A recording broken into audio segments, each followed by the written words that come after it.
guys, so in this video we're going to talk about finding all of the key features of rational functions so that you can eventually graph these. So we're just going to start with some of the work you did last class and build on that, and then eventually we'll put these on a graph. So first, we're given the function here, and this could be f of x instead of a y, same thing, but it's x squared minus x minus 12 over x squared plus 8x plus 15, okay? So your first step, just like we did the previous class, is going to be to factor. So start by factoring whatever you can, because we want to break this down so we can find the information a little easier. So both of these are trinomials where a is not equal to 1, so we're going to start by doing product sum. So what two numbers are the product of negative 12, whose sum is negative 1? There'd be a 1 there, so that would be negative 4 and 3, so x minus 4, x plus 3. And then the denominator, what multiplies to 15 and adds to 8, would be 3 and 5. So that is my simplified, or my, excuse me, my factored function. And one of the things that we looked at last time was that we can cancel common factors. So x plus 3 over x plus 3 could be eliminated, all right? So next, or the first thing, I guess, that we're being asked to find are the excluded values. So what we need to do is look at the denominator. Sorry, I'm like losing my voice. Look at the denominator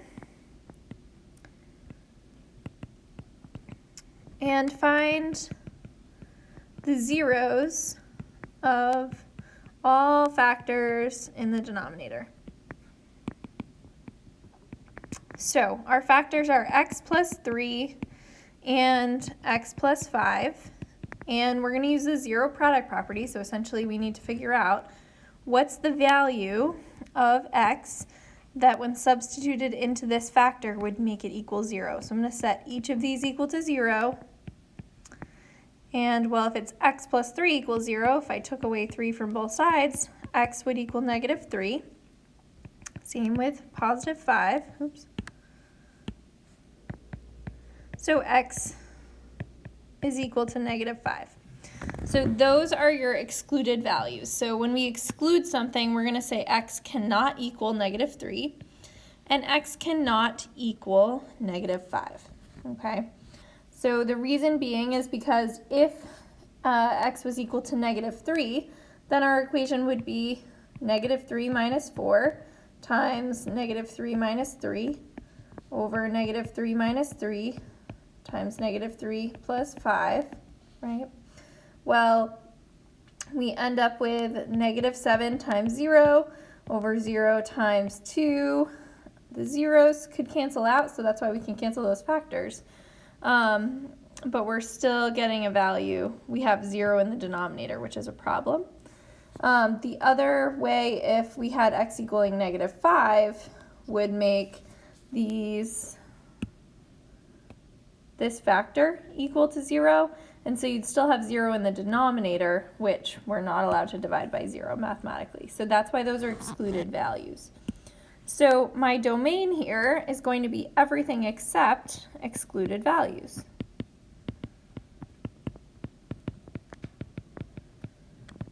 So if we were sort of pacing this out on a number line, we can't use negative 5 and we can't use negative 3. So those would be open circles.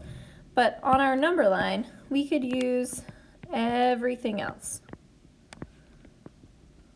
All right? So a couple ways you can write the domain. One is to say I have all the values x such that x cannot equal negative 5 or negative 3. So just putting that into your set builder notation. Or we could use interval notation, because remember that number line goes from negative infinity to positive infinity. And we could have 3 separate intervals. So we could say it goes from negative infinity to negative 5. I'm going to use a soft bracket when I don't want to include the number. So negative 5 is excluded. So we use soft bracket. And then the next interval would be from -5 to -3, this little chunk in here. Again, soft brackets, we're not including those numbers. And then the last one is from -3 on to infinity. And because I have 3 separate components, we're going to connect those with a U, or what we call a union, okay? So those are the 2 ways you can write your domain. Obviously, this is a little bit faster. And I don't really care which one you use, you just need to be able to read them both, right? So hopefully both of these are a little familiar for you from from Algebra 2. All right, now we want to look for the points of discontinuity. So let me pull this down here. Okay, so that was our function. And when we're looking for the points of discontinuity, discontinuity means where there's a break or a hole in the graph.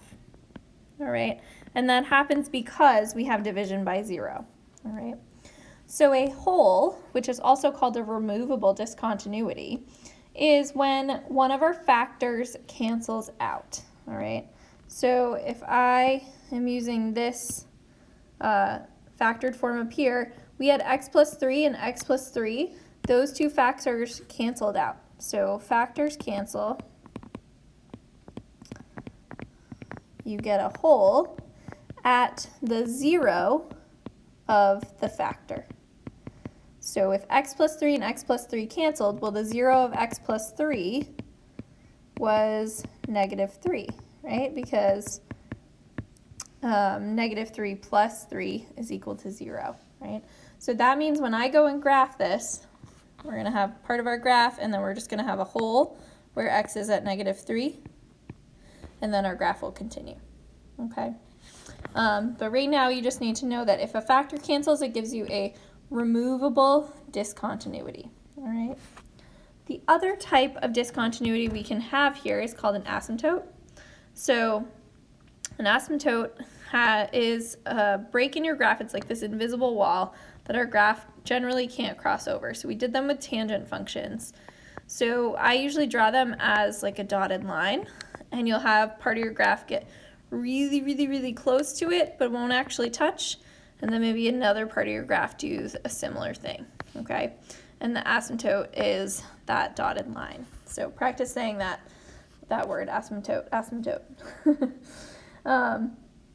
Asymptotes, well, there's 2 different kinds. So there's a vertical one and a horizontal one, okay? Horizontal. So let's explore what 2 things create vertical and horizontal asymptotes. So I'm going to go grab this again. Copy.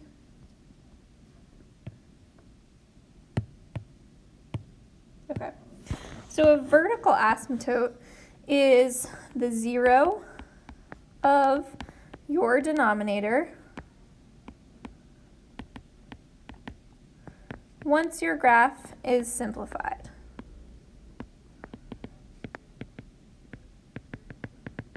All right, so if we were able to cancel x plus 3 and x plus 3 down here, what we're left with is x minus 4 over x plus 5. All right, so if I look in my denominator, the 0 of the denominator would be -5. -5 plus 5 is equal to 0. So that tells me at -5 on my graph, I'm going to have a vertical asymptote, okay? So at -3, I have a hole. At -5, I have an asymptote. So if we were continuing to, sketch the graph, we have at -3 a hole in our graph, and at -5, we have like an imaginary line, okay? Obviously, it's not the best graph you've ever seen, but just to give you a little bit of a visual. And then the horizontal asymptote is the trickier part. So that has a couple rules to it. And it deals with the degree of our function. So when I look at this original function here, All right. We want to look at the degree of the numerator and the degree of the denominator. Okay, degree is going to be the highest exponent in that polynomial.